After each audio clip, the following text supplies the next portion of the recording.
Surah 13, Al-Ra'd, Thunder. In the name of Allah, the most merciful, the most compassionate. Alif Lam Mim Ra. These are the verses of the divine book. Whatever has been revealed to you from your Lord is the truth, and yet most of your people do not believe. It is Allah who raised the heavens without any supports that you could see, and then He established Himself on the throne of dominion. And He it is who has made the sun and the moon subservient to a law, each running its course till an appointed term. He governs the entire order of the universe and clearly explains the signs that you may be firmly convinced about meeting your Lord. He it is who has stretched out the earth and has placed in it firm mountains and has caused the rivers to flow. He has made every fruit in pairs, 2 and 2, and He it is who causes the night to cover the day. Surely there are signs in these for those who reflect. And on the earth there are many tracts of land neighboring each other. There are on it vineyards and sown fields and date palms, some growing in clusters from one root, some standing alone. They are irrigated by the same water, and yet we make some excel others in taste. Surely there are signs in these for a people who use their reason. And were you to wonder, then wondrous indeed is the saying of those who say, "What? After we have been reduced to dust, shall we be created afresh?" They are the ones who disbelieved in their Lord. They are the ones who shall have shackles around their necks. They shall be the inmates of the fire, wherein they shall abide forever. They challenge you to hasten the coming of evil upon them before the coming of any good, although people who followed a like course before had met with exemplary punishment from Allah. Verily, your Lord is forgiving to mankind despite all their wrongdoing. Verily, your Lord is also severe in retribution. Those who refuse to believe in you say, "Why has no miraculous sign been sent down upon him from his Lord?" You are only a warner, and every people has its guide. Allah knows what every female bears and what the wombs fall short of in gestation and what they may add. With Him, everything is in a fixed measure. He knows both what is hidden and what is manifest. He is the Supreme One, the Most High. It is all the same for Him whether any of you says a thing secretly or says it loudly, and whether one hides oneself in the darkness of night or struts about in broad daylight. There are guardians over everyone, both before Him and behind Him, who guard Him by Allah's command. Verily, Allah does not change a people's condition unless they change their inner selves. And when Allah decides to make a people suffer punishment, no one can avert it, nor can any be of help to such a people against Allah. He it is who causes you to see lightning that inspires you with both fear and hope, and He it is who whips up heavy clouds. The thunder celebrates His praise and holiness, and the angels too celebrate His praise for awe of Him. He hurls thunderbolts, striking with them whom He wills, while they are engaged in disputation concerning Allah. He is mighty in His contriving. To Him alone should all prayer be addressed. For those to whom they do address their prayers beside Him are altogether powerless to respond to them. The example of praying to any other than Allah is that of a man who stretches out his hands to water, asking it to reach his mouth, although water has no power to reach his mouth. The prayers of the unbelievers are a sheer waste. All that is in the heavens and the earth prostrates itself, whether willingly or by force, before Allah, and so do their shadows in the morning and in the evening. Ask them, "Who is the Lord of the heavens and the earth?" Say, "Allah." Tell them, "Have you taken beside Him as your patrons those who do not have the power to benefit or to hurt even themselves?" Say, "Can the blind and the seeing be deemed equals? Or can light and darkness be deemed equals? If that is not so, then have those whom they associate with Allah in His divinity ever created anything like what Allah did, so that the question of creation has become dubious to them?" Say, "Allah is the creator of everything. He is the One, the Irresistible. Allah sends down water from the heavens, and the riverbeds flow, each according to its measure, and the torrent carries along a swelling scum. In like manner, from that metal from which they smelt in the fire to make ornaments and utensils, there arises scum like it. Thus does Allah depict truth and falsehood.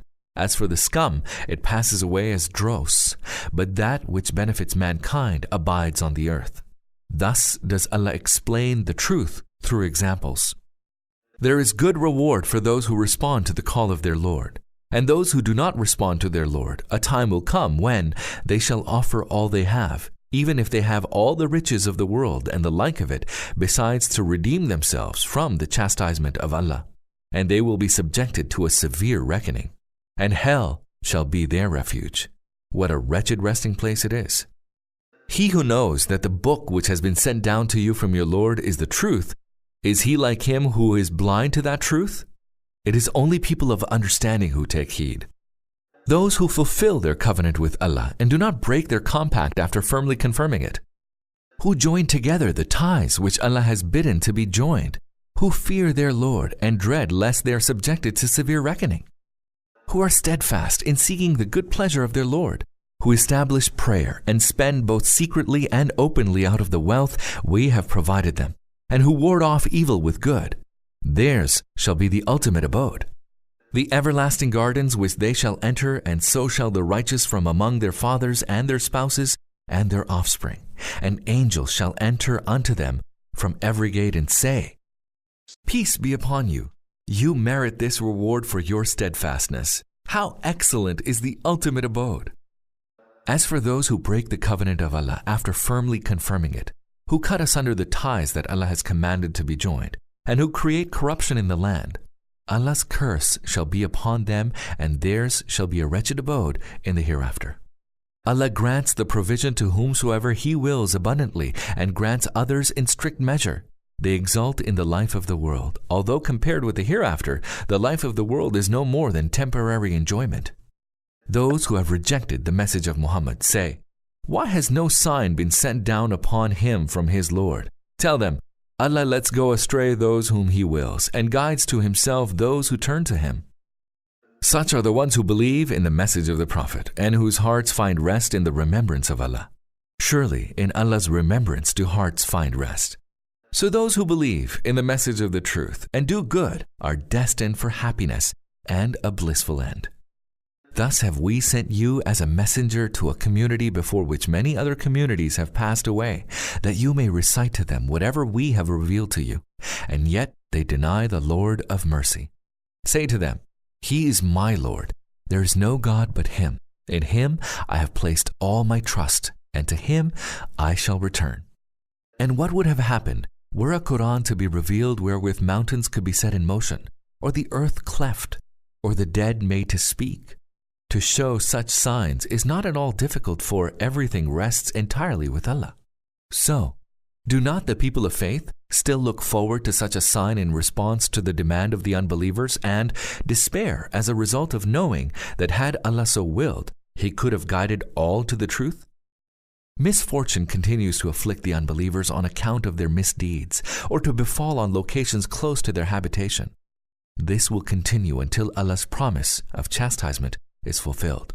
Indeed, Allah does not go back upon His promise. Surely the messengers before you were ridiculed, but I always initially granted respite to those who disbelieved, and then I seized them with chastisement. Then how awesome was my chastisement! Is it then in regard to Him who watches over the deeds of every person that they are acting blasphemously by setting up His associates? Tell them, name those associates if Allah Himself has made them His associates. Or are you informing Allah of something the existence of which He does not even know? Or do people arbitrarily utter empty words? Indeed, their foul contriving has been made to seem fair to the unbelievers, and they have been barred from finding the right way. Whomsoever Allah lets go astray will have none to guide him. They shall suffer chastisement in the life of the world, and surely the chastisement of the hereafter is even more grievous. None has the power to shield them from the chastisement of Allah. And such will be the paradise promised to the God-fearing. Rivers will flow beneath it. Its fruits will be eternal, and so will be its blissful shade. That is the ultimate destiny of the God-fearing, while fire is the destiny of the unbelievers. Those upon whom we bestowed the scriptures earlier rejoice at the book revealed to you, while there are also some among different groups that reject part of it. Tell them, I have only been commanded to serve Allah and not to associate anyone with Him. To Him do I call, and to Him is my return. And it is with the same directive that we revealed to you this Arabic writ. Were you indeed to follow the vain desires of people after the true knowledge has come to you? None will be your supporter against Allah, and none will have the power to shield you from His punishment. We indeed sent many messengers before you, and we gave them wives and children, and no messenger had the power to produce a miraculous sign except by the command of Allah. Every age has its own revealed book. Allah effaces whatever He wills and retains whatever He wills. With Him is the mother of the book. O Prophet, whether we make you see a part of the punishment that we have threatened them with come to pass during your lifetime, or we take you away before that happens, your duty is no more than to convey the message, and it is for us to make a reckoning. Do they not see that we are advancing in the land, diminishing it by its borders on all sides? Allah judges, and no one has the power to reverse His judgment. He is swift in reckoning. Those who lived before them also devised many a plot, but the master plot rests with Allah. He knows what everyone does. The deniers of the truth will soon come to know whose end is good. The unbelievers claim that you have not been sent by Allah. Tell them, Allah is sufficient as a witness between me and you, and so also do those who know the scriptures.